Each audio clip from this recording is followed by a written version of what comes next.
यानी कषाय की निवृत्ति से क्या प्राप्त होती है? चौथा गुण स्थान।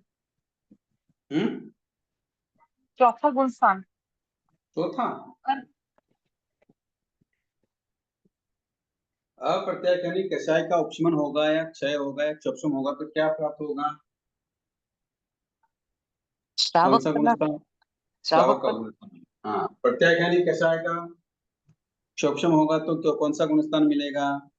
साधु साधु साधु, मतलब छठा गुण स्थान मिलेगा। कहने का मतलब ये है इन तीनों कषायों का इन तीनों बादर कषायों की निवृत्ति हो जाती है। किसमें हो जाती है? आठवें गुण स्थान में। आठवें गुणस्थान में। आठवें गुणस्थान में इन तीनों कषायों की बादर रूप से क्या हो जाती है? निवृत्ति। पहला पॉइंट लिख रहे हैं आप लोग? जी। हाँ, उस अवस्था में कोई भी निवृत्ति हो रही है, इन कषायों की जो निवृत्ति हो रही है, इसलिए इसको निवृत्ति बादर गुणस्थान कहते हैं। समझ में आया?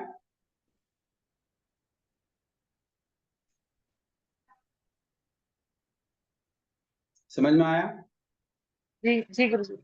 हाँ, यानी यूं समझ लें इसको कि इस आठवें गुणस्थान में जो प्राप्त कर चुके हैं और जो प्राप्त कर रहे हैं और जो आगे भी प्राप्त करेंगे, तीन बातें आ रही हैं। ये बात तो लिख ली ना? अब इस आठवें गुणस्थान में ये सेकंड पॉइंट है गुरु जी। हाँ, सेकंड पॉइंट अब लिखूंगा, पहले समझा देता हूं कि इस आठवें गुणस्थान को प्राप्त जो कर चुके हैं और जो प्राप्त कर रहे हैं और आगे जो प्राप्त करेंगे, उन सब जीवों के अध्यवसाय स्थानों में अर्थात परिणामों में भेद होता है। विचारों में, परिणामों में, अध्यवसायों में भेद होता है, उसको निवृत्ति कहते हैं। समझ में आया? वे भेद संख्यात असंख्यात लोग आकाश के प्रदेश के तुल्य हैं। आठवें गुण स्थान की स्थिति अंतर्मुहूर्त प्रमाण है और अंतर्मुहूर्त के असंख्यात समय होते हैं, जिससे वे प्रथम समयवर्ती त्रैकालिक जीवों के अध्यवसाय भी असंख्यात प्रदेश वाले होते हैं। कहने का मतलब यह है, दूसरा पॉइंट ये है कि जो भी साधक इस गुण स्थान में आता है, आया था और आएगा, उन सभी जीवों के परिणामों में, सभी जीवों के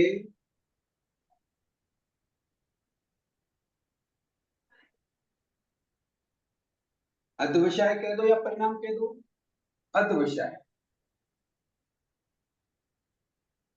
अध्यवसायों में या परिणामों में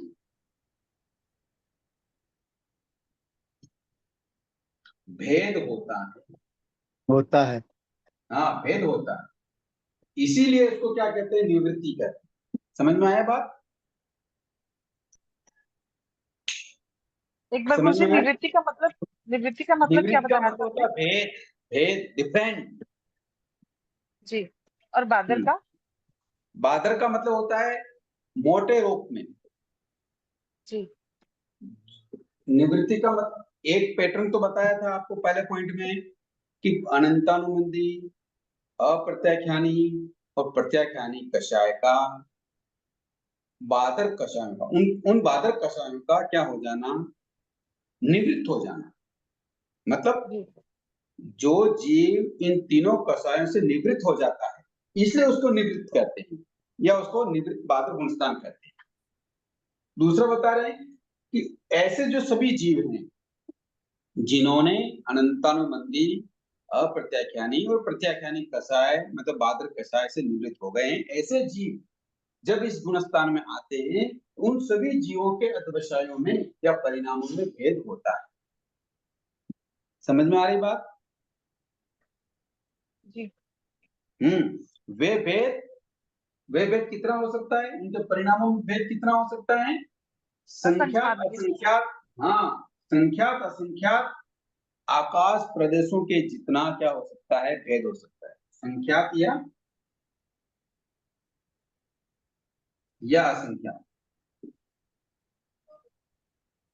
आकाश प्रदेश, लोकाकाश कह दो।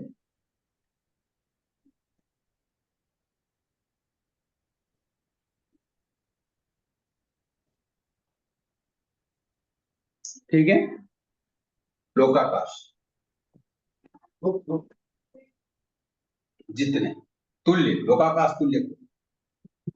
समझ में आई बात?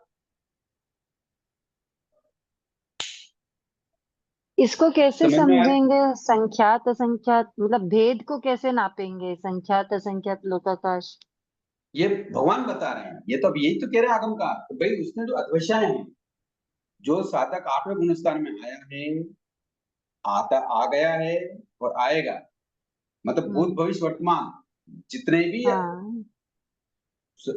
मुनिराज या साधु या जीव इस गुणस्थान में आए, उनके अध्यवसायों या परिणामों में भेद होता है, यानी भिन्न भिन्न होता है। कैसे होता है इसको समझते हैं, देखो इससे स्पष्ट हो जाएगा कि वे भेद संख्यात असंख्यात लोकाकाश के प्रदेशों के तुल्य है, क्योंकि 8वें गुणस्थान की स्थिति अंतर्मुहूर्त प्रमाण है और अंतर्मुहूर्त के भी असंख्यात समय होते हैं, जिसमें वे प्रथम समयवर्ती त्रैकालिक जीवों के अतिविषय भी असंख्यात लोकाकाश प्रदेश के तुल्य है। मतलब त्रैकालिक शब्द यहाँ आया है, सम समयवर्ती त्रैकालिक, मतलब तीनों काल वाले जो जीव हैं, जो भी जीव अभी नहीं आए हैं 8वें गुणस्थान में और जो आएंगे, जो आ चुके हैं और जो प्रेजेंट में हैं, ये त्रैकालिक समयवर्ती जितने भी जीव हैं, उन सभी जीवों के अध्यवसाय असंख्यात लोकाकाश प्रदेश के तुल्य परिणामों में भेद होता है। इस प्रकार ये पहले समय की बात, दूसरे समय, तीसरे समय आदि प्रत्येक समयवर्ती सभी जीवों के अध्यवसाय की भी गणना असंख्यात लोकाकाश की तरह तुल्य समझ लेनी चाहिए, मतलब डिफरेंट समझ लेना चाहिए। समझे? जी गुरु जी। गुरु जी एक बार वापस बताएं ना।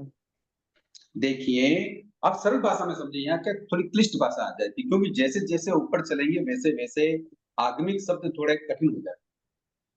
मैं गुरु आपको जी सरल भाषा इसको। में यूं समझा रहा हूं कि जो भी साधक है, छठे सातवें गुणस्थान वाले साधक जब 8वें गुणस्थान में प्रवेश करते हैं, जिन्होंने प्रवेश कर लिया है और जो भविष्य में करेंगे, उन सभी जीवों के परिणामों में या अध्यवसायों में क्या होता है? असंख्यात भेद अंतर। होता है, भेद भेद होता होता है, है। इसीलिए उसको निवृत्त कहा है। जी। भेद होता है उनके अध्यवसायों में, उनके परिणामों में, उनके सोचने की तरीके में, सब में क्या होता है? भेद होता है। और वो भेद लोकाकाश के असंख्यात प्रदेशों के तुल्य इतना बराबर होता है। ये लास्ट लाइन नहीं समझ में आई, ये लास्ट लाइन समझा दी। अब वो भेद कितना होता है ये बता रहे हैं आगम का। वो भेद कितना होता है कि लोकाकाश के जितने आकाश प्रदेश हैं, कितने आकाश प्रदेश हैं? असंख्यात। बस, तो असंख्यात भेद होते हैं, उनके सोचने के तरीके में असंख्यात भेद हो जाते हैं। किसी न किसी का तो एग्जाम्पल देना पड़ेगा ना, भाई असंख्यात गुरु भेद जी, कैसे होते हैं, तो गुरु कितने जी होते हैं इसको, जैसे लोग। गुरु जी इसको ऐसे भी समझना कि अंतर मुहूर्त इसका समय है और अंतर मुहूर्त में असंख्यात प्रदेश ही अलग अलग हो सकते हैं, तो उसको मैं, मतलब उतने मैं ही इसलिए। देखो, यहाँ असंख्यात अंतर्मुख की भी बात कही है, किंतु यहाँ प्रथम समय की भी बात कही है। यूं बता रहे, प्रथम समय वर्ती त्रैकालिक जीवों के अध्यवसायों में भी असंख्यात भेद होते हैं। जी प्रथम समय का मतलब अंतर्मुहूर्त हुआ ही नहीं, अभी एक समय हुआ। जी जी गुरु जी। आगे आगमकार कह रहे हैं पर 2 समय हो जाए, 3 समय हो जाए, 4 समय हो जाए या अंतर्मुहूर्त हो जाए, सभी समयों में उनके अध्यवसायों में कितना भेद होता है? असंख्यात प्रकार का भेद क्या? होता है।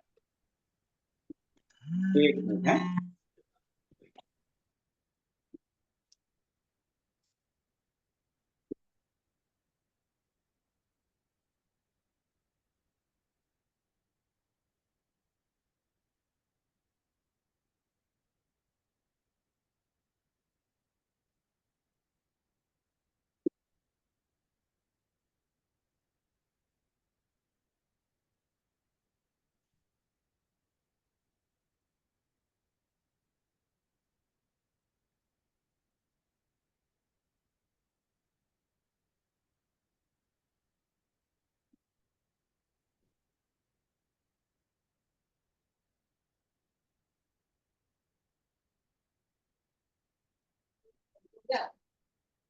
सॉरी।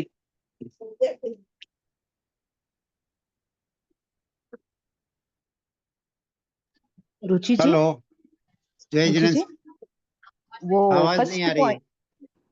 हाँ सर, गुरुजी तो ओके ठीक है, हाँ जय बाद में जिनेन्द्र। बाद में। आवाज नहीं आ रही थी सर बीच में। हाँ जय जिनेन्द्र, अब आ रही है? जी हाँ सर। तो क्या बात चल रही, बीच में कॉल आ गया है। तो ये बात चल रही है जो अपनी कि जीव 8वें गुणस्थान में प्राप्त कर चुके हैं या कर रहे हैं या ऐसा या करने वाले हैं, उनके अध्यय व्यवसाय परिणामों में भेद होता है। हाँ, उनके सोचने के तरीके में भेद होता है। सभी ओके के परिणाम वर्तमान होते हैं, उसमें जी कोई डाउट नहीं, किंतु जी सभी के सोचने के तरीके में डिफरेंट होता है। उनके अध्यवसायों में, उनके परिणामों में सोचने का अलग अलग तरीका नहीं होता है। जीवों के फिर एकाधिक परिणाम जीवों के। विशुद्धि तो एक शरीर की नहीं होती, इतना ही नहीं है, एक जी समयवर्ती अनेक जीवों के अध्यवसाय में भी परस्पर पृथक पृथक होने से उन्हें न्यूनाधिक विशुद्धि होती है। यानी कि किसी साधक की अधिक विशुद्धि होती है, किसी की कम विशुद्धि होती है, फिर भी वो 8वें गुणस्थान में है। जी मतलब इतना डिफरेंट है असंख्यात गुना सभी जी साधकों के सोचने के तरीकों में, अध्यवसायों में।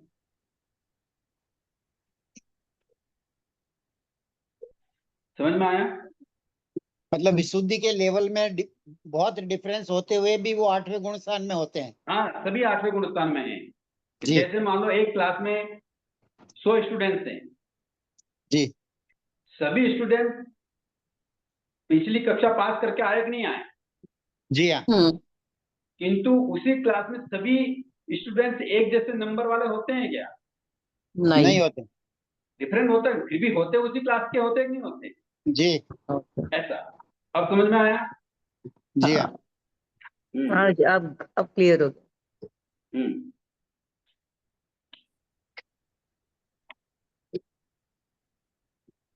मतलब कहने का मतलब 8वें ये है। गुणस्थान में आने के लिए जो क्वालिफिकेशन होनी चाहिए वो तो सबकी है, उन जीवों वो की। तो सबकी है, जी हाँ, वो पर तो सबकी है तभी उसमें आए हैं। 40 से लगाकर 90 नंबर तक हो सकते हैं किसी के भी। हाँ, यू व्यवहार में देखें कि जैसे जी हाँ मान लो कोई 8वीं कक्षा का विद्यार्थी है, उसको जी पासिंग नंबर चाहिए, तो किसी जी के पासिंग नंबर हैं, किसी के 50 नंबर हैं, किसी के 60 है, किसी के 70 है, किसी के 100 है, किसी के जी हाँ 75 सब हैं, किंतु बराबर। उसकी योग्यता तो पासिंग नंबर तो हुई नहीं हुई। हाँ 8वीं तक का, 8वीं में उसकी हो गई एंट्री। हाँ, तो बस जब वो जी हाँ 8वीं, हाँ, वो जो आया है, एक जी हाँ, मिनट, वो 8वें गुणस्थान एक तक मिनट, पहुंच फोन गए हैं। फोन आ रहा है आपको?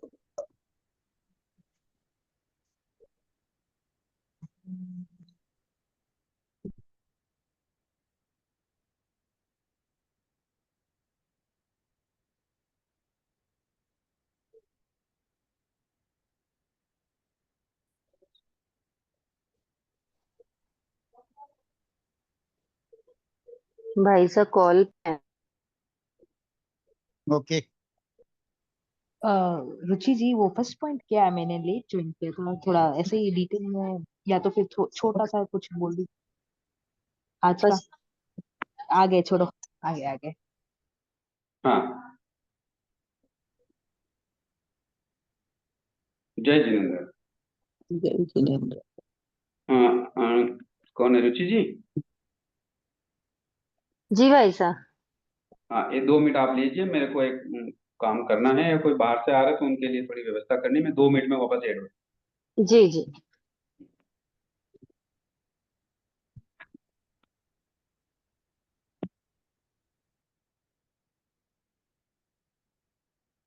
आठवां कर रहे हैं निवृत्ति बादर गुणस्थान।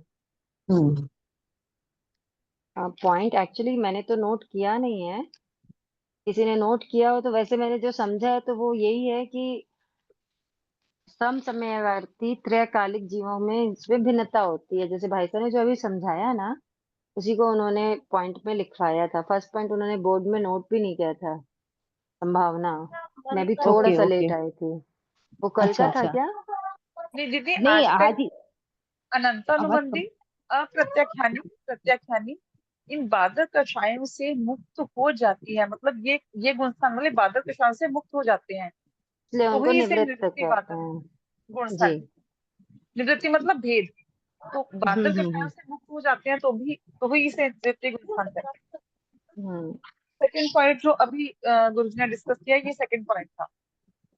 ओके ओके, ये फर्स्ट पॉइंट समझ में आ गया। अनंतानुबंधी, अप्रत्यक्षानी और प्रत्यक्षानावरण। ओके, जी मैं दीदी बाद ये में वो समझ में लिखना आ पड़ेगा। वो वापस एक बार बोल दिए ना रुचि जी। एक्चुअली देखिए ये क्या है, अनंतानुबंधी कषाय, बादर कषाय से जब निवृत्त होते हैं तब अपने को क्या प्राप्त होता है? समखित। सम्यक्त, सम्यक्त प्राप्त होता है। ठीक है ना, मतलब पहले गुणस्थान से आगे बढ़ते हैं जब अनंतानुबंधी कषाय से निवृत्त होते हैं। तो फिर अप्रत्यक्षानी अप्रत्यक्षानावरण कषाय जब हटता है तो क्या मिलता है? चौथा गुणस्थान। चौथा गुणस्थान। पांचवा चौथे गुणस्थान तक और के अभी आप अनंतानुबंधी कषाय हटाए तो चौथे तक पहुंचे। ठीक है, अविरत सम्यक दृष्टि। अभी अविरत है, मतलब सम्यक दृष्टि तो हो गए लेकिन अविरत है अभी, व्रत प्रत्याख्यान नहीं हो पा रहे हैं। ठीक है ना, तो जब अप्रत्यक्षानावरण हटा तो अपन कहाँ पहुंचे? पांचवे गुणस्थान में। देश विरति, मतलब कुछ अंशों में विरत हुए हैं, हटे हैं, है ना। समझ में आई इतनी बात? फिर प्रत्यक्षानावरण, प्रत्यक्षानावरण कषाय जब हटी तब कहाँ पे पहुंचे? चारित्र में। छठा प्रमादी साधु गुणस्थान। मतलब एक एक कषाय जब हटती है, 4 प्रकार की कषाय होती है, अनंतानुबंधी, अप्रत्यक्षानी, प्रत्यक्षानावरण और संज्वलन।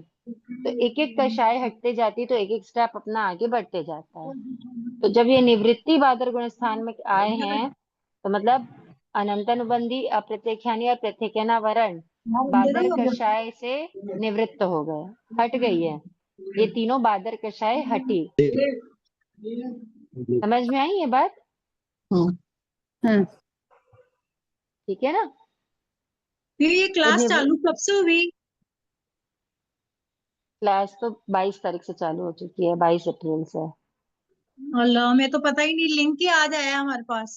कोई नहीं कोई नहीं, पूरी रिकॉर्डिंग्स है, आप लोग देख लीजिएगा।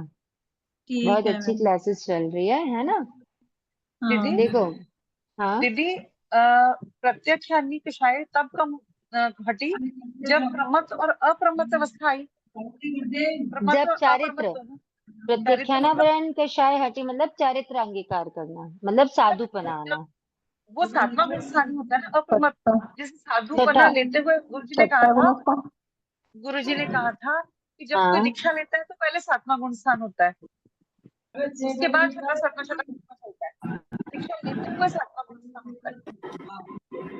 अच्छा, कहा मतलब मैंने ये सुना हुआ नहीं है, हो सकता है ऐसा होता होगा, गुरुजी ने मैंने कहा अभी, था, हाँ गुरुजी ने गुरुजी कहा ने होगा, क्लास में कहा कहा था। है तो फिर होता ही होगा, गुरुजी जी, ने कहा तो तो। फिर उसमें प्रत्यक्षानी हटी मतलब साधुपना आया, मतलब सातवां गुण स्थान। देखो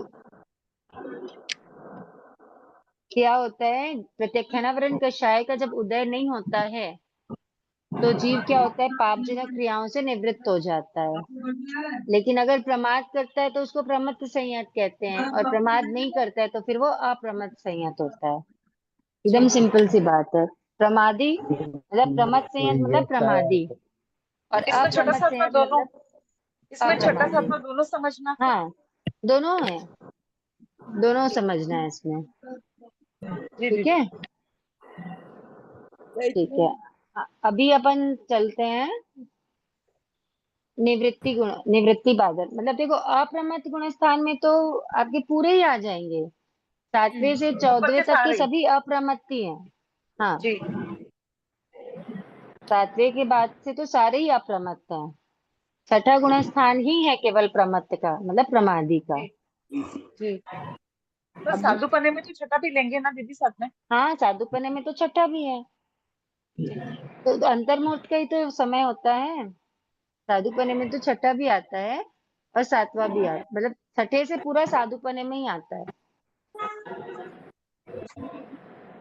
भाई साहब पधार गए क्या? जय जी। जी पधारिए भाई साहब।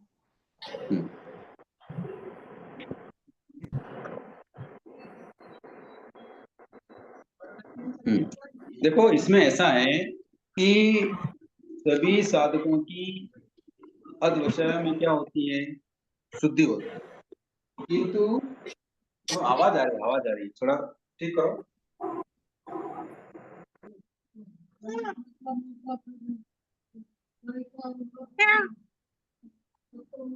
ठीक है।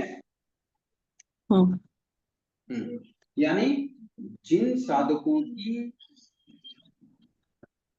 शुद्धि कम होती है, जिन साधकों की अधवसायों की शुद्धि कम होती है, वो कहलाते हैं जगन्य अधवसाय वाले। क्या कहलाते हैं वो? गुरुजी ये अगला पॉइंट है। हाँ जी, हाँ ये थर्ड पॉइंट है। थर्ड पॉइंट लिख लो। जिन साधकों की शुद्धि कम होती है वे जगन अध्यवसाय वाले।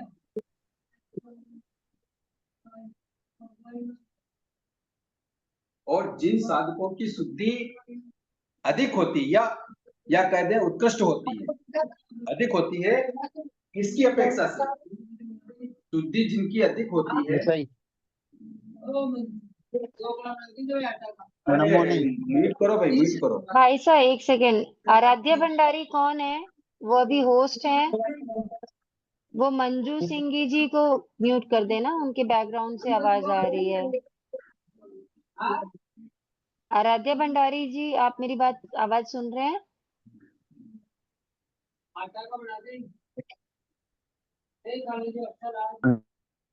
वो मंजू बहन को ही बोलो ना म्यूट करने को। मंजू सिंह जी अगर सुन रहे हो तो वो आप म्यूट हो जाइए। गुरुजी इसको एक दोबारा ज्वाइंट repeat कर हुआ और दीजिए। वापस जी भाई साहब चलिए हाँ, तो फरमाइए। कहने का मतलब ये है कि जिन साधकों की शुद्धि कम होती है, शुद्धि सबकी होती है, जिन साधकों की शुद्धि कम होती है वे जगन्य अध्यवसाय वाले, और जिन साधकों की शुद्धि अधिक होती है वे उत्कृष्ट अध्यवसाय। ठीक है, यानी कहने का मतलब ये इस प्रकार एक वर्ग जगन्य अध्यवसायों का और दूसरा वर्ग उत्कृष्ट अध्यवसायों का, इस प्रकार दोनों वर्गों के बीच में असंख्यात वर्ग हैं जिनके सब अध्यवसाय मध्यम कहलाते हैं। प्रत्येक वर्ग के जगन अध्यवसायों की शुद्धि की अपेक्षा अंतिम वर्ग के जगन अध्यवसायों की शुद्धि अनंत गुणी अधिक होती है। बीच के सब वर्गों में पूर्व के वर्गों के अध्यवसायों की अपेक्षा उत्तर के वर्ग के अध्यवसायों से विशेष शुद्धि माने जाते हैं, इसलिए इनके 6 भाग हो जाते हैं। कितने भाग हो जाते हैं? 6 भाग। कैसे होते हैं वो बताओ। इन सातों में 6 भाग कैसे हो रहे हैं वो देख लीजिए। पहला होता है, गुरुजी पहला ये कौन सा करें भाग नोट, होता है? गुरुजी ये नोट नहीं कर पाए हैं, एक बार ये दोबारा से अरे यार, बहुत जल्दी जल्दी हो गया ना।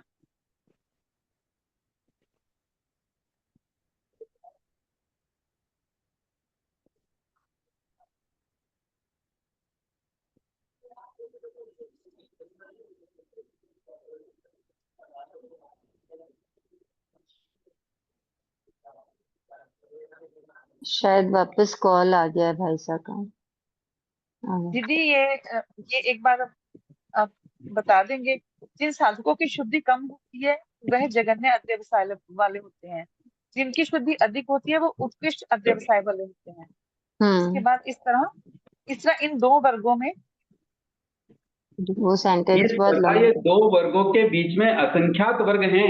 एक तो जगन्य वर्ग वाला हो गया मीना जी, असंख्यात वर्ग असंख्यात वर्ग हैं। जैसे एक तो जगन्य वर्ग वाला मैटर हो गया, एक उत्कृष्ट वर्ग वाला मैटर हो गया, किंतु इनके बीच में भी तो है ना जी मध्यम अध्यवसाय वाले जितने भी हैं, इनके कितने वर्ग हो गए? असंख्यात वर्ग हो गए। जी समझ में आ गई?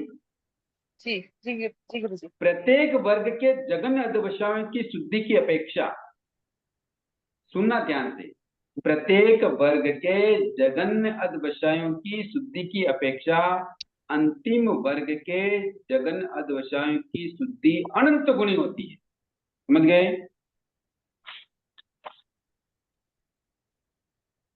मतलब जगन्य वालों की अपेक्षा उत्कृष्ट वालों की जो शुद्धि है वो अनंत गुणा है। अनंत गुनी होती है।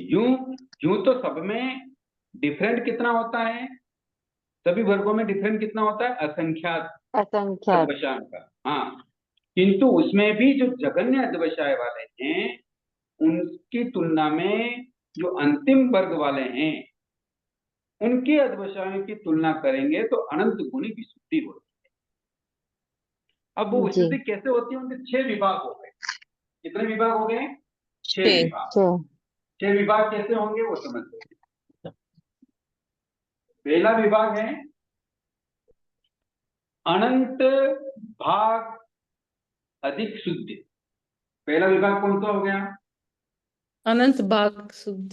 अनंत भाग्य शुद्धि। समझ में आया? अनंत भाग शुद्धि। अधिक शुद्ध। अधिक लिख लो, अधिक शुद्ध। देखो ये साधक की क्वालिटी की बात चल रही है यहाँ।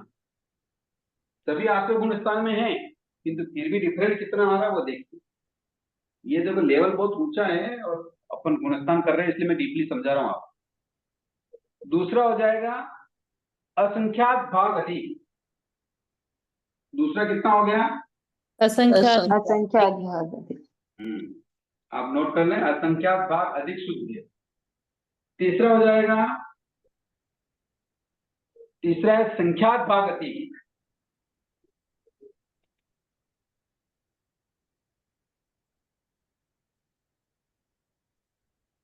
ठीक है। चौथा हो जाएगा संख्यात गुण अधिक। दिखाई दे रहा है ना? अब भाग की जगह गुण आ गया। भाग और गुण में फर्क मालूम है कि नहीं? नहीं गुरुजी। कहां तक पढ़े हुए आप? अरे भाग और गुण, डिवाइड और मल्टीप्लिकेशन। हाँ पता है। समझ गए ना अब तो? समझ गए। अरे 10 में 2 का भाग देंगे तो कितना आएगा? 5। 5। तो इनकी अधिक शुद्धि कितनी हुई? भाग के अपेक्षा 5 गुना अधिक। किंतु 10 में 5 का गुना करेंगे तो कितनी विशुद्धि? 50। 50। हाँ, समझ में आया अब? आ गया गुरुजी। तो चौथा पॉइंट है संख्या गुण अधिक शुद्धि। ठीक है, 5 का डिफरेंट समझ लो। 5वां है असंख्यात गुण अधिक शुद्ध।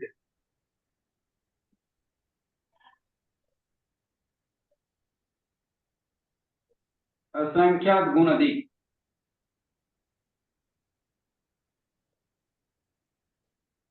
शुद्ध। और छठा क्या अनंत। होगा बताओ? अनंत हाँ, गुणा। बहुत अच्छा। हाँ, अनंत गुण अधिक। ये डिफरेंट आ गए सभी जीवों में। समझ में आया आप थोड़ा बहुत? जी गुरुजी।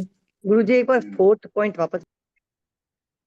4th पॉइंट है संख्यात गुण अधिक। वो तो 3rd बताया था ना, संख्यात गुना अधिक। तो भाग संख्यात भाग। अच्छा, संख्यात भाग और है। संख्यात गुना। ठीक है गुरुजी, ठीक। ठीक है, आपको समझ में आया ये बात? आठवां गुणस्थान को समझ में आ रहा है?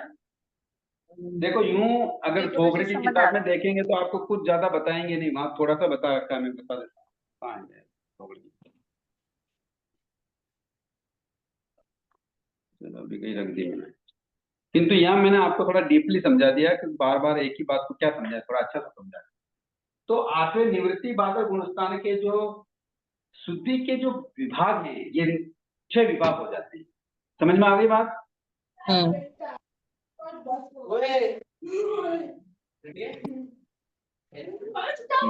चुप रहो, तू देख शरीर में पानी पड़ी। निवृत्ति बाधक गुणस्थान का दूसरा नाम भी है। दूसरा नाम क्या है? भगवान में जाऊँ अपूर्व करण। मैंने बताया था। अपूर्व करण। हाँ, अपूर्वकरण, बहुत अच्छा याद रखा। यानी निवृत्ति बाधक के दूसरे, इसका दूसरा नाम है अपूर्वकरण। अपूर्वकरण का मतलब होता है कर्म का मतलब होता है अध्यवसाय, भाव या परिणाम या आत्म परिणाम या क्रिया।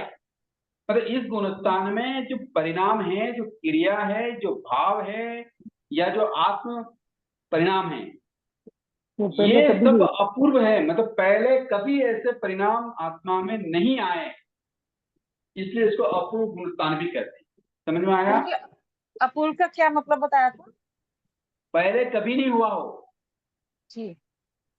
पहले कभी हुआ नहीं हो, ऐसा इस गुणस्थान में हुआ है। यानी क्या हुआ कि उस आत्मा की विशुद्धि, अध्यवसाय या परिणाम या भाव या क्रिया जो भी उसके आत्मा में जो घटित हो रही है, वो पहले कभी नहीं हुआ, इसलिए उसको अपूर्व गुणस्थान भी कहते हैं। समझ में आया? यानी कि कहने का मतलब यह है कि पूर्व गुणस्थानों में जो परिणाम अभी तक प्राप्त नहीं हुए, उनका प्राप्त होना अपूर्व है। पहले के गुणस्थानों में भी अच्छे परिणाम थे, शुद्ध परिणाम थे, किंतु ऐसे परिणाम पहले गुणस्थानों में नहीं आए। समझ में आया? भाई से ये यानी कर्म का उपशम या क्षय, अपूर्व अध्यवसाय का प्राप्त होना अपूर्व करण है। यानी पहले के गुणस्थानों में ऐसे आत्मिक उत्थान नहीं हुआ था।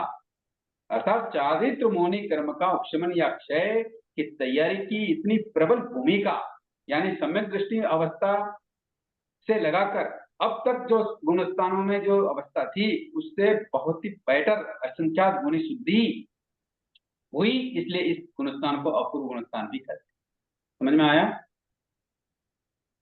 तो ये जो शुद्धि होती है ये कर्मों में जो परिवर्तन होता है उस वजह से होती है भाई साहब? मतलब हाँ, जो कषाय परिणाम पतले होते हैं। बताया ना, पहले पहला पॉइंट लिखाया कि अनंतानुबंधी, अनंत अनुबंध जी। अप्रत्याख्यानावरण और प्रत्याख्यानावरण, ये तीनों जो कषाय हैं, यानी चतुष्ट क्रोध मान माया लोगों में, ये बाधर कषाय का त्याग हो जाता है। यानी बाधक कषाय उत्पन्न ही नहीं होती, या तो उसका उपशमन हो जाता है या उसका क्षय हो जाता है। सूक्ष्म तो रहती है, सत्ता में है इसलिए सूक्ष्म रहेगी, किंतु बाधर नहीं रहती। बाधर का मतलब समझ गए? प्रकट में जी। दिखाई नहीं देती। यानी ऐसा आठवें गुण स्थान वाला साधक कषाय से बाधर रूप से निवृत्त हो जाता है। समझ में आ गई? ये इसलिए यहाँ से ही श्रेणी आरोहण होता हाँ, है। अब यहीं से जब ऐसी चीजें हो जाती है, गुरुजी ये ऐसी थर्ड, चीजें हो जाती हैं, तो इस गुरुजी ये फोर्थ आठवें गुण पॉइंट था। स्थान में आठवें, गुरुजी हाँ ये बोलिए, फोर्थ क्या बोल पॉइंट रहे? था, ये फोर्थ पॉइंट था जो आपने अभी लिखा है। क्या? ये जो आपने अभी लिखा है ये फोर्थ पॉइंट था कि ये थर्ड में ही ऐड हाँ, किया? 6 विभाग लिखा है ना। हाँ जी, ये थर्ड में लिखाया है ना? फोर्थ पॉइंट है, नहीं तो थर्ड क्या था वो मेरे को भूल गया। किसने लिखा, क्या बताइए जरा। गुरुजी ये जो 6 पॉइंट लिखे अपन ने, ये मध्यम अध्यवसाय वालों के लिए बोलेंगे क्या? उनके भाग हैं क्या ये? नहीं, सभी के हैं। इस तरीके से सभी जीवों में 6 विभाग हो जाते हैं, एक दूसरे के जीवों में सम समयवर्ती अध्यवसायों की। जैसे मान लो सम समय कैसा, कि जैसे मान लो पहले समय में जितने भी साधक आए, है ना, वो सभी सम समयवर्ती हो गए। जो दूसरे समय वाले हैं या तीसरे समय वाले हैं या संख्यात असंख्यात समय वाले हैं, जितने भी सम समयवर्ती जीव हैं, उन जीवों में ये 6 विभाग हो जाते हैं। सम समझ में आया? समयवर्ती का मतलब प्रेजेंट टेंस, एक समय पे जितने भी मौजूद हैं। एट ए टाइम जितने सम हैं, एट ए समयवर्ती टाइम एक अध्यवसायों ग्रुप में की जितने। एक दूसरे से भिन्नता। जैसे मान लो पहले समय में 10 साधक आपके गुणस्थान में आए, है ना, तो 10 ही साधक के विचारों में भिन्नता है। जी हाँ। समझ में आ गई? मान लो यही साधक दूसरे गुणस्थान में दूसरे समय में है, इनमें भी भिन्नता है तो इनमें भी भिन्नता है। जी समझ हाँ। में आएगी? जी। इस प्रकार सभी साधकों के जीवन में जो अध्यवसाय होते हैं वो 6 विभागों में डिवाइड करते हैं। लेकिन उनकी गुरुजी शुद्धि समय देने की तो जरूरत नहीं, क्योंकि ये तो सभी समय, जितने भी समय में है उनका तो सबका ही अध्यय व्यवसाय अलग अलग होगा, फिर सम समय देने की जरूरत क्यों हुई? सब समय देने की जरूरत नहीं कि सम समय में आए हुए जीवों के परिणामों में भी डिफरेंट होता है। इसको ठीक ऐसा है। समझ दूसरे समय सकते हैं ना में भाई तो साहब, होता ही है, किंतु एक समय में जब जितने भी साधक आए हैं उनमें भी होता है। इसको ऐसे समझ सकते हैं ना भाई साहब, इसको पूरा मतलब त्रैकालिक समसमयावर्ती ऐसे ही बोला जाता हाँ है तो ना। ये तो त्रिकालिक तो बताया ही है ना, जी जी। त्रिकालिक तो बता ही दिया पहले ही। हाँ नहीं, तो इसको अपन ऐसा समझ समवर्ती सकते हैं ना त्रिकालिक, हाँ तीनों समयों के हाँ त्रिकालिक। ओके। जो अभी हैं वो अगले जो आएंगे उनके लिए वो पास्ट हो जाएंगे, भूतकाल हो हम्म जाएगा, और हम्म फिर जो आने वाले हैं वो भविष्य काल। तो ये तीनों काल हम्म के जो समसमयवर्ती रहेंगे उनकी हम्म, अपेक्षा से बोला गया है। हाँ जी, ठीक है। जी गुरुजी। हाँ, अब इस 8वें गुणस्थान वाला जीव जब ऐसी विशुद्धि वाला होता है तो वो यहाँ 5 अपूर्व वस्तुओं का विधान करता है। कितनी वस्तुओं का? 5 हाँ। अपूर्व। 5 अपूर्व। अपूर्व क्यों बोल रहा हूं मैं कि इस गुणस्थान को अपूर्व भी कहा जाता है। अपूर्व करण गुणस्थान। हम्म। 5 अपूर्व वस्तुओं का विधान करता है। विधान का मतलब समझ गए?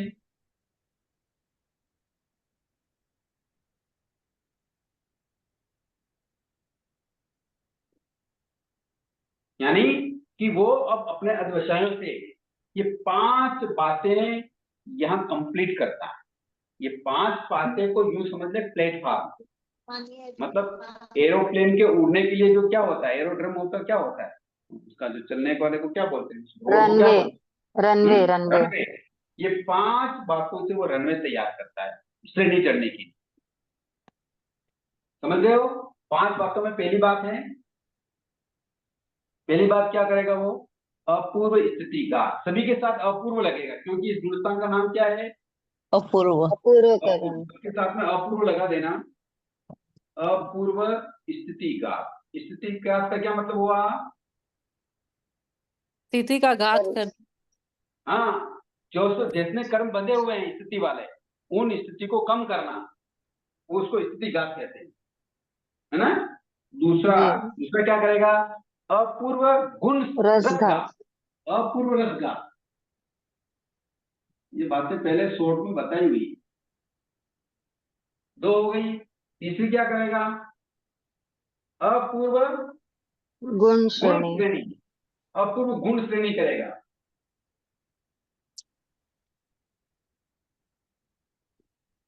लिख लिया? तीसरा के तो अपूर्व गुण श्रेणी तीसरा। चौथा है अपूर्व, गुणस्थान संक्रमण। हाँ, अपूर्व गुण संक्रमण। ओके। ये सब में घात आएगा ना? नहीं घात सब में आएगा क्या? क्या नहीं, आएगा? 2 में ही घात आएगा। अच्छा। नहीं, घात नहीं, सब में थोड़ी घात होती था। है। हाँ, और 5वां आ गया अपूर्व स्थिति बंद। पहला आया स्थिति घात, ये बंद हो रहा है। 5वां क्या आ गया? अपूर्व स्थिति बंद। यानी कि वो जो साधक है, जो अपूर्व करण वाला है, यानी 8वें गुणस्थान वाला है, उसकी विशुद्धि इतनी बढ़ जाती है कि इस गुणस्थान में फिर 5 अपूर्व बातों का विधान करता है। पहला, अपूर्व स्थिति घात।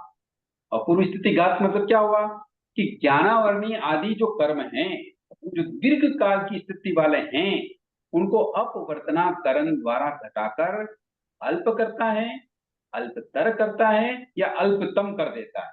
अर्थात जो कर्म दलीक आगे उदय में आने वाले हैं, उन्हें अपवर्तनाकरण के द्वारा उदय के नियत स्थानों से हटा देता है। उसको स्थिति घात कहते हैं। समझ में आया? नहीं आया? गुरुजी अपवर्तनाकरण मतलब कि नीचे से उठाकर अपवर्तनाकरण ऊपर, मतलब कम करना, उद्वर्तनाकरण नीचे से। बढ़ाना। करण मतलब करना, अपवर्तना का मतलब होता है तो उसको जितनी चीजें हैं उसको कम करना, ये अपवर्तनाकरण। और जो जितनी चीजें हैं उसको बढ़ाना, वो है उद्वर्तनाकरण। तो यहाँ किसकी अपवर्तना हो रही है? स्थिति की। उसके जितने कर्म हैं, ज्ञानावरण आदि, मतलब 8 ही कर्म आयुष को छोड़कर, तो जितने भी कर्म शेष हैं उन सब कर्मों की स्थिति को वो घात करता है, यानी अपवर्तनाकरण के द्वारा। अपवर्तना का मतलब क्या हुआ कि कम करना। कम कैसे करेगा? अध्यवसाय से, चिंतन से, अनुप्रेक्षा से। क्या करेगा वो? और क्या कर सकता है साधक? या तो वो तप में होगा, है ना, महात्मन का तप किया हुआ होगा, है, और अधिक तपस्या करने वाला होगा। उस समय वो क्या करता है? अनुप्रेक्षा करता है। उस अनुप्रेक्षा से, उस चिंतन से आने वाले कर्म जो उदय में हैं, उन उदयों को वहां से हटा देना, यानी उसकी घात कर देना, या तो उपशम कर देना, या क्षोक्षम कर देना, या क्षय कर देना। ऐसा करना स्थिति घात कहलाता है। उनको खींच के क्षय कर देता है। हाँ जी, उनको खींच के क्षय कर देता है वो। खींच के करने की क्या जरूरत? कहाँ खींच रहा है? यानी जब उदय में आएंगे, वो आने वाले हैं, तो वो उदय स्थान से हटा देता है वो। अगर वो उपशम श्रेणी का प्रयास हो रहा है तो उसको दबा देगा।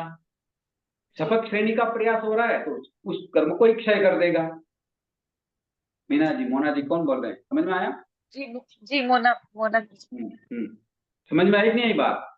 जी ये सारे प्रयास तप के साथ अध्यवसाय के कारण, अनुप्रेक्षा के कारण होते हैं। जी समझ में आ गई? स्थिति घात का मतलब समझ में आ गया?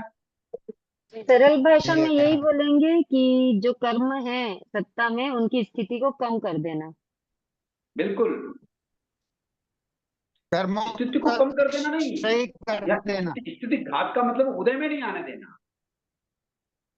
अच्छा, या तो उपशमन कर दिया, उपशम श्रेणी चल रहा है तो उपशमन का हो गया। अगर शपथ श्रेणी है तो क्षय कर दिया। जी। सारे कर्म एक साथ तो उदय में नहीं आ सकते हैं ना, तो फिर वो उनको क्षय कैसे करता है? मतलब खींच के क्षय करेगा फिर तो। नहीं, वो खींच के क्षय करेगा, उसको बोलेंगे गुण श्रेणी। गुण श्रेणी होती, वो मैं बताएंगे हम आपको। इसमें तो घात करने का मतलब उदय में नहीं आने देना। सब कोई क्षय कर रहा है, गुरुजी कोई क्षय कर रहा है, कोई उपशम कर रहा है। उनकी स्थिति को कम कर देना। जब उदय में नहीं आएंगे तो कम हो जाएगी स्थिति। वो जो रुचि जी बोल रहे हैं वो सही है। जैसे या तो अल्प को अल्प कर देना, अल्पतर कर देना, या अल्पतम कर देना, मतलब उदय में नहीं आने देना। जी। खींचने का मतलब क्या, ये समझाओ मेरे को। गुरुजी जैसे जैसे अरे उदीरना में खींचना पड़ता है। जी वही मैं पूछ रही हूँ ना कि जो वो तो प्रेजेंट टाइम है ना। उदीरना में तो खींच के वो उद्यावलिका में कर्म को लाया जाता है। जी वही यहाँ पूछ तो रही हूँ उसका दबा देना, उपशमन कर देते हैं, या नष्ट कर देते हैं। सारे जीव गुरुजी उपशम नहीं करेंगे ना। जो उपशम श्रेणी वाले वही उपशम करेंगे, जो तो शपथ श्रेणी दोनों वाले बातें वो मैं क्षय बता रहा करेंगे। हूँ। यही तो मैं कह रहा हूँ, तो उपशम श्रेणी वाला होगा तो वो उन स्थिति के दलिकों का उपशमन कर देगा, घटा देगा। फिर जो शपथ श्रेणी वाला हो तो उन दलिकों का क्या करेगा? तभी इसमें मुझे यही डाउट आता है कि जो क्षय कर रहे हैं वो कैसे क्षय कर रहे हैं? मतलब दलित तो बहुत सारे हैं, वो एक ही समय में उदय आने वाले नहीं है, मतलब सप्तम में भी पड़े हैं, तो एक समय में कैसे उनको क्षय कर देते हैं? मतलब वही मुझे डाउट यही होता है। एक मतलब क्या, एक समय का क्या मतलब? मतलब जैसे उसी एक समय में अपवर्तनाकरण में उनको क्षय कर देता है, तो वो एक समय में तो सारे कर्म उदय में नहीं आने वाले होते हैं ना, कोई सत्ता में भी पड़े होते हैं। जो उपशम तो करे उनका समझ आता क्षय है। कर रहा है तो सभी सत्ता से हटा देगा वो। मतलब वही मैं पूछ रही हूँ ना कि वो मुझे यही डाउट आता है कि एक समय में कैसे क्षय कर देता है वो सारे कर्म, क्योंकि उदय आने वाले तो सारे नहीं होंगे। अनुप्रेक्षा से कैसे होता है इसका देखो एग्जाम्पल देखो। जी हाँ जी, तो एग्जाम्पल से जी गुरु जी। जैसे मान लो एक कपड़ा गीला हो गया, वो कपड़ा गीला हो गया और कपड़े को हमने समेट लिया, जी तो कितनी देर में सूखेगा? बहुत टाइम लगेगा उसको, क्योंकि बहुत टाइम उसकी लगेगा। परतें मोटी किंतु हो गई। उसी हाँ, कपड़े को हमने खोल दिया, चौड़ा कर दिया, तो वो कितनी देर में सूखेगा? बहुत जल्दी सूझ जाएगा। समझ में आया नहीं आया बात? जी जी गुरु जी। बात समझ में आया कि नहीं आया? हाँ जी गुरु जी, मतलब इसमें अध्यवसायों का ही सारा इसका खेल है, मतलब जैसे अध्यवसाय अनुप्रेक्षा पे ही वैसा। डिपेंड करेगा कि जीव के कर्मों जी का क्षय किस तरीके से हो रहा है। और जी सपक जी श्रेणी गुरु वाला है तो उसके देर नहीं लगती है कर्म क्षय होने में। इसलिए तो भगवान कहते हैं कि एक सांस मात्र में करोड़ों भवों के कर्म निर्जित हो सकते हैं। और जी आगम प्रश्न बता रहे हैं कि लव सप्त मावा जो स्थिति है, यानी 7 लव की स्थिति और अधिक होती तो 33 सागर जितनी पुण्यवानी को भी वो साधक यहाँ नष्ट करके क्षय करके मोक्ष चला जाता। जी, लेकिन उन मतलब साधकों की गुरु जी 7 लव की स्थिति बाकी रह गई, इसलिए उनको अनुत्तर स्वार्थ सिद्ध में जाना पड़ा। जी, मतलब हमेशा मुझे यही डाउट होता था कि ये कैसे हो जाता है, तो वही आज जो आपने उदाहरण दिया वो अच्छे से समझ आ गया गुरु जी। अनुप्रेक्षा से। भाई जी साहब वो जो मुझे जैसे और नाम याद एग्जाम्पल नहीं आ देते हैं। रहा है, हाँ, एक सेकेंड, वो जो मुनि जी जो ध्यानस्थ रहते हैं और जो ध्यान अवस्था में युद्ध करने चले जाते हैं, मुझे नाम याद नहीं नमिराज आ रहा है। ऋषि। नहीं नहीं नहीं, युद्ध प्रसन्न करने जा, चंद्र प्रसन्न प्रसन्न चंद्र चंद्र प्रसन्न राजर्षि। राजर्षि। राजर्षि। प्रसन्न राशि। हाँ, हाँ, प्रसन्न चंद्र हाँ, राजर्षि। प्रसन्न चंद्र ऋषि। हाँ, तो वो उनके अध्यवसायों से ही तो वापस वो श्रेणी चढ़ के मोक्ष गए ना। जी हाँ, पर कैसे जैसे होता है व्यवहारिक जीवन में एग्जाम्पल बता देते हैं। एक और एग्जाम्पल देते जी हैं कि हाँ जी। जैसे मान लो एक लोहे का चद्दर है, हम्म तो लोहे का चद्दर छत पे लगा है तो हम्म वो कितने वर्षों में जंग खा के नष्ट होगा? छत पे पड़ा तो जंग समय जल्दी लग लगेगा। जाएगी गुरु जी। हाँ, 100 टाइम साल 200 साल में नष्ट होगा। धीरे धीरे धीरे धीरे बारिश जी आएगी, धूप लगेगी, बारिश आएगी, धूप लगेगी, जंग लगेगा, नष्ट हो जाएगा, है ना? जी किंतु उसी चद्दर को अगर कटर से काट दे हम्म, और भट्टी में डाल दें तो हम्म बहुत जल्दी हो जाएगा वो जल्दी काम। हो जाएगा। कारण रहा ना, डिफरेंट हुआ कि नहीं हुआ? जी कि जैसे परिणाम होंगे वैसे कर्मों की निर्जरा होगी, स्थिति का है। समझ जी में गुरु आया? जी। जी इसीलिए अच्छे से समझ में आ गया। इसीलिए मैं यूं कह रहा हूं, केवल सम्यक दृष्टि आत्मा जितनी कर्मों को क्षय करता है उससे अनंत गुणी कर्मों का क्षय एक श्रावक करता है, जी और श्रावक से अनंत गुणी कर्मों की निद्रा एक प्रमथ साधक करता है, और प्रमथ साधक से अनंत गुणी निद्रा अप्रमथ साधक करता है। जीव तो जी वही गुरु है जी ना, अच्छे से समझ में, अच्छे से समझ में आया आज। जीव तो वही है। एक एक सम्यक दृष्टि है, एक श्रावक है, एक साधु है, एक प्रमादी है, एक अप्रमादी है। और आगे आगे के गुणस्थान में जो भी साधक बढ़ेंगे उनके अनंत गुणी कर्मों की निद्रा होती है। बड़ी कृपा गुरु जी, क्योंकि बहुत कृपा करें। उन्होंने क्या किया, जो कषायक प्रवृत्ति है उस कषायक प्रवृत्ति का बादर का तो त्याग ही कर दिया। केवल सूक्ष्म से ही निपटना है अब उनको, और जो सत्ता में पड़े हैं उनका क्षय करना। जी उदय में तो आ ही नहीं रही चीजें। तो कितनी निर्मल स्थिति उन उन महापुरुषों की होगी, उनके आत्मा की कितनी शुद्धि होगी, कितने वर्तमान परिणाम होंगे। समझ रहे हैं? हम तो थोड़े से बातों में कषाय में उलझ जाते हैं, कभी क्रोध में, कभी मान में, कभी माया और लोभ में, राग द्वेष वगैरह विषयों में, इंद्रियों में उलझ जाते हैं। किंतु जो साधक अप्रमत्त तो हैं, किंतु 8वें गुणस्थान में निवृत्ति बादर हो गए। निवृत्ति किससे कर ली? भेद किससे कर लिया? कषायों से। कषायों से कर लिया, बादर को छोड़ दिया। साधक हाँ, साधक तो शायद। ऐसे जो वर्तमान परिणाम वाले साधक हैं वो इस गुणस्थान में 5 अपूर्व वस्तुओं का जो विधान करते हैं, उसमें पहला है स्थिति का। जी समझे? जी जी गुरु जी, बड़ी कृपा गुरु जी। अब दूसरा है रसगात, वो समय पे बताएं। हमें हो रहा है, कोई प्रश्न हो तो कर सकते।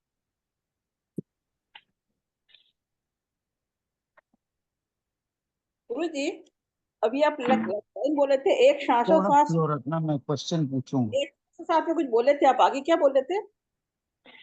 यूं बोला हूं कि सम्यक दृष्टि साधक होते हैं, वो भगवान फरमाते हैं कि एक श्वासोश्वास मात्र में करोड़ों भवों के कर्मों की निर्जा कर सकते जी हैं।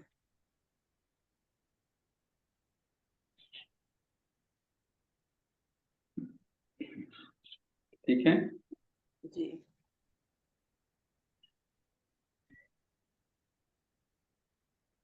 और बोलिए, कोई प्रश्न तो कर ले। सर ये अपूर्व स्थिति घात आपने बताया,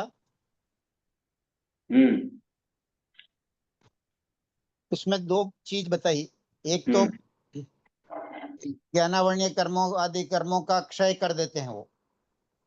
हाँ, या तो क्षय करेंगे या उपशम करेंगे। जी हाँ, मतलब उदय नहीं होने देंगे। हाँ, दोनों चीज मतलब सेम उस है या स्थिति को, डिफरेंट? उन उस समय जो उनकी ज्ञानावरणीय आदि कर्मों की जो स्थिति है उसको या तो अल्प करेंगे या जी अल्पतर करेंगे या अल्पतम कर देंगे। कहने का जी मतलब ये जो कर्मदलिक आगे उदय में आने वाले हैं उन्हें जी वो क्या करेंगे, जी उदय के नियत स्थानों से हटा देंगे। ओके, हटाएंगे वीक कैसे, या कर तो दो देंगे, तरीके से, या तो उपशम करेंगे, कमजोर कर देंगे, उदय ही नहीं आने देंगे, या तो उदय उपशम में से, नहीं आने देंगे। या ओके, उनको क्षय कर देंगे तो भी उदय नहीं आएगा। जी हाँ इस तरीके से वो अपवर्तनाकरण के द्वारा, यहाँ कार्य जी क्या हाँ हो रहा है, जो कार्य हो रहा है उसको बोलते हैं अपवर्तनाकरण। जी हाँ, कम करना। कम करना। अपवर्तना मतलब कम करना। हाँ, करण का मतलब कार्य, जी कम करने का जो कार्य हो रहा है स्थिति घात का, जी, उसको वो अपवर्तनाकरण वो के द्वारा। अपवर्तनाकरण। जी हाँ, मतलब जब घात होगी कर्मों की तो वो तो उदय होने के बाद होगी। नहीं नहीं, वो पहले ही हटा देते हैं सत्ता से कर्म ही, उदय पहले ही सत्ता उदय से में ही हटा नहीं देते। आने देते ओके, हैं। उदय में ही नहीं आने देते, उदय में ही नहीं हम्म आने देते। नहीं। ये यस सर। सत्तागत कर्मों का होता है, जो कर्म हम्म सत्ता में है ना उनका होता है ये। सत्ता ओके, में मतलब मैंने एक बात पहले स्टोरेज। बताई थी, मैंने एक बात पहले बताई थी कि जो उद्यावलिका में कर्म आ गए हैं, जी उद्यावलिका का मतलब होता है जो कर्म उदय में आ गए हैं, यूं समझ लो, जी उनका तो कोई भी जीव कुछ नहीं कर सकता। हम्म वो उदय में आएंगे ही, मतलब जैसा उनका परिणाम है वैसा वेदन करेगा ही करेगा जीव। जी उनका कोई कुछ नहीं कर सकता, चाहे वो तीर्थंकर भी क्यों ना हो। बराबर। जो कुछ भी कर्म वगैरह होंगे, चाहे वो उदीर्णा हो, संक्रमण हो, स्थिति घात रसघात जो भी हो रही है, वो सब जी सत्तागत कर्मों की ही होती ओके, है।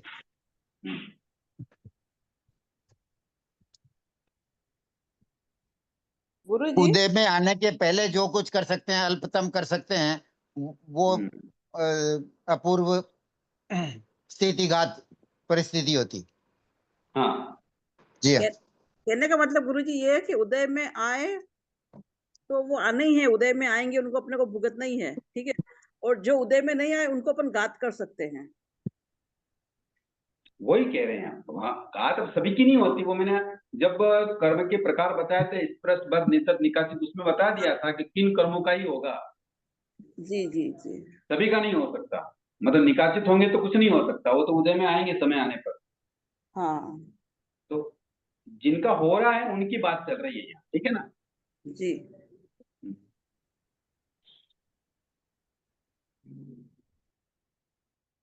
आयुष्य को छोड़कर शेष 7 कर्मों का होता है। हम्म ये पॉइंट भी ध्यान में हाँ रखने का। जी हाँ,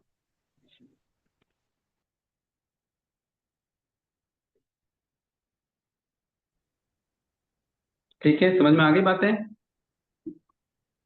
ये स्थितिघात अनुप्रेक्षा या तप आदि के द्वारा हो सबके सकता साथ है ना। संप्रेक्षण। जी अंतर्मुहूर्त का समय है, ज्यादा समय नहीं है। जी तो ज्यादा काम तो अध्यवसायी करेंगे ना गुरुजी, हम्म। ज्यादा काम तो अध्यवसायी करेंगे इसमें। तप भी अपनी अहमियत रखता है पर ज्यादा काम तो अद्वैया नहीं, अध्यवसायी करेंगे। अनुप्रेक्षा। हाँ, जी उस अद्वैसाय से जो अनुप्रेक्षा बनती है, उस जी परिणाम से जो अनुप्रेक्षा होती है, सोचना होता है, उससे कर्मों की निद्रा हो। जी अद्वैसाय तो शुभ भी हो सकता है, अशुभ भी हो सकता है। जी यहाँ शुभ अद्वैसाय है, वर्तमान वाले अद्वैसाय हैं, और सोचने का तरीका भी अनुप्रेक्षा वाला है। जी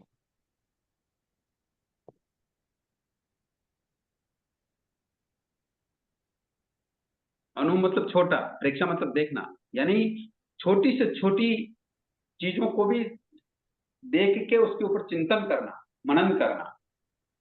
उससे हुई ये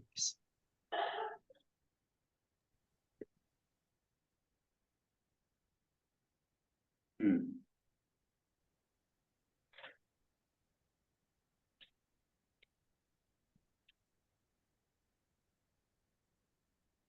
कोई प्रश्न तो करिए, समय हो रहा है। एक प्रश्न दिमाग में बार बार आता है सर। जिन वाणी पर अगाध अटूट श्रद्धा होने के बावजूद भी मिथ्या दृष्टि होने का क्या कारण है, तथा क्षमा भाव की कमी क्यों है? प्रश्न में ही विरोधाभास हो गया डॉक्टर साहब, सॉरी। प्रश्न में ही विरोधाभास है। अच्छा। क्योंकि अगर अटूट श्रद्धा है तो फिर मिथ्या जी। तो होने का कोई कारण नहीं है। अच्छा।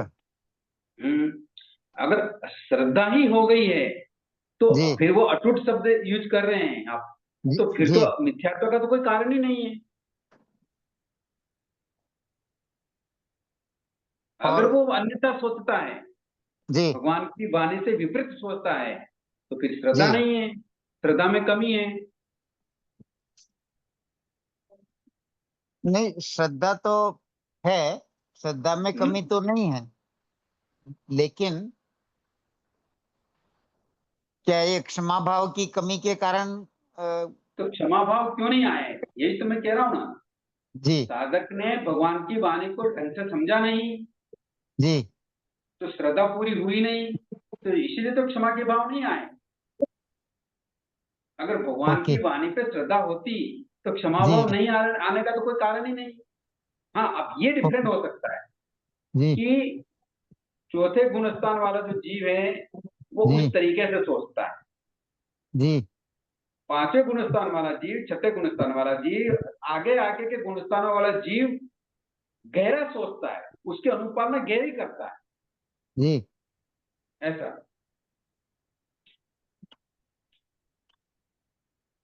जैसे मत एग्जाम्पल लें जी कि किसी ने सौगंध लिए, जी हाँ क्या सौगंध लिए कि मैं नौकारसी करूंगा, जी हाँ किंतु नौकारसी करेंगे और जी नौकारसी में अगर कोई स्नान करेगा तो जी पानी मुंह में जाएगा कि नहीं जाएगा। जाएगा। किंतु कोई साधक करता है, जी किंतु पीने के भाव नहीं आते, खाने के राइट, भाव नहीं आते। बराबर किंतु कोई साधक सोचता है नहीं नहीं नहीं, मेरा नौकारसी है तब तक मैं स्नान नहीं करूँ, बराबर क्योंकि स्नान करूंगा तो मुंह में पानी चला जाएगा, भले मैं नहीं पीऊंगा बराबर किंतु जीवान पे तो जाएगा। तो जी स्नान भी नौकारसी की बात करता है। ओके दोनों के व्रतों का पालन हुआ, जी। किंतु डिफरेंट भाग नहीं था। हाँ, एक में क्या बोलते हैं, बिल्कुल अ, पक्का त्याग करके ही वो नौकरसी करता है, स्नान करता है, मैं हम्म नौकरसी में। और दूसरा हम्म वो पीने की भावना या प्यास वाली इच्छा के हिसाब से वो पानी मुंह में नहीं लिया, वो नहा हम्म रहे हैं इसलिए मुंह में पानी आया। हम्म। माइनर तो डिफरेंस है। हाँ, डिफरेंट है ये जी यहाँ पर ही थोड़ा थोड़ा डिफरेंट दिखाई दे रहा है, किंतु परिणामों में गहरा डिफरेंट है, संख्यात असंख्यात अनंत गुना डिफरेंट आ जाता है। बराबर, मतलब हम्म। आइडियली स्नान करना ही नहीं चाहिए उसके। हाँ, अगर आपको गहरी समझ है, भगवान की जी वाणी पर गहरी श्रद्धा है, तो फिर करने का कहाँ कारण है। जी अब भगवान ने जैसे मान लो उपवास बताया, जी तो उपवास क्या बताया, चौबत जी चौबत पचखामी, जी 4 मतलब 4 बार के टाइम का क्या करना खाने का। जी हाँ, किंतु हम शाम को खा के दूसरे दिन उपवास कर लेते हैं, बराबर तो चौबत नहीं हुआ, फिर भी जी उपवास हुआ। बराबर कई साधक ऐसे होते हैं तो एक दिन पहले ही शाम को खाना छोड़ देते हैं, वो उपवास चौबत के दिन 2 टाइम का छूट जाता है, और तीसरे दिन फोर्स भी करते हैं, फर्स्ट दिन का छोड़ देते हैं, फर्स्ट समय का छोड़ देते हैं, तो ये ओके 4 व्रत हो गया। और 4 व्रत में भी भगवान ने उपवास शब्द क्या कहा, उप मतलब जी समीप, वास मतलब रहना, यानी जी आत्मा के पास रहना। तो कई साधक बराबर। तो उपवास के दिन पोषण कर लेते हैं, स्थानक में रहते हैं, किंतु कई जी। साधक घर पे रहते हैं। जी। डिफरेंट है कि नहीं है ये? राइट। हाँ, तो इस प्रकार जो दर्शन में यानी भावना में, श्रद्धा में डिफरेंट आता है, इसीलिए ओके। व्रतों को पालन करने में न्यूनाधिकता दिखाई देती है। राइट। इसलिए ठीक क्षमा है। के भाव नहीं आते हैं। भले ही जी। भगवान की वाणी पर श्रद्धा है, मानते जी। हैं, किंतु क्षमा के भाव नहीं आते। नहीं आने का मतलब उनकी श्रद्धा में कहीं न कहीं कमी है, झोल है। राइट।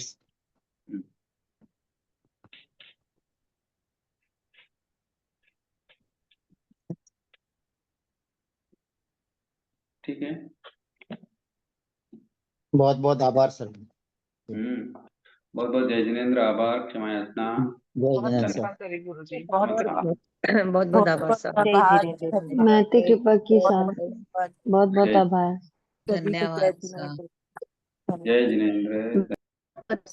धन्यवाद।